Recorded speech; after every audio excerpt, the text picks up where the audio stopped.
For today's video mga idol, ako at i-play sa inyo ang another one na sa akong silingan ninyo igpit.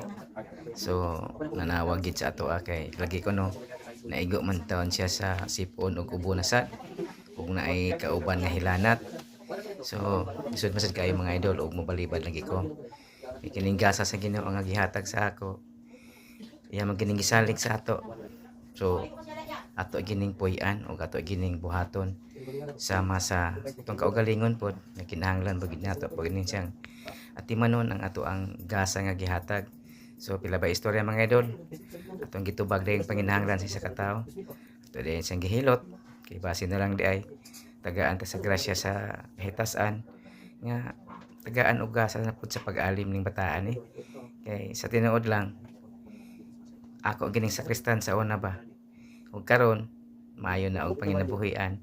So pisod masad kay ni nga bata ug ato ni tinatimanon kay ato man ning mga kasangkay man gud. So mao na nga bisan pagsikinsa wa man tay gipili nga ato nga serbisyuhan.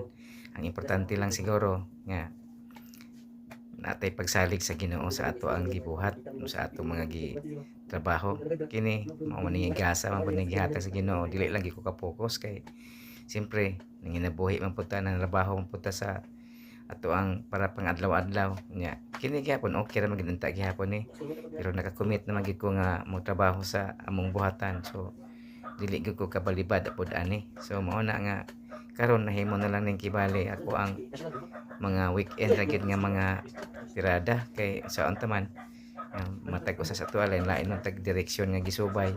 So mao na mga idol nga ako lang i-flex sa inyo ni ngay base na lang di makatabang pud ni sa inyo.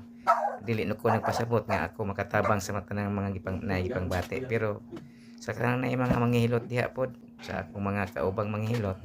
So salig ra kita sa Ginoo kay siya ra gid ang wantas tanan.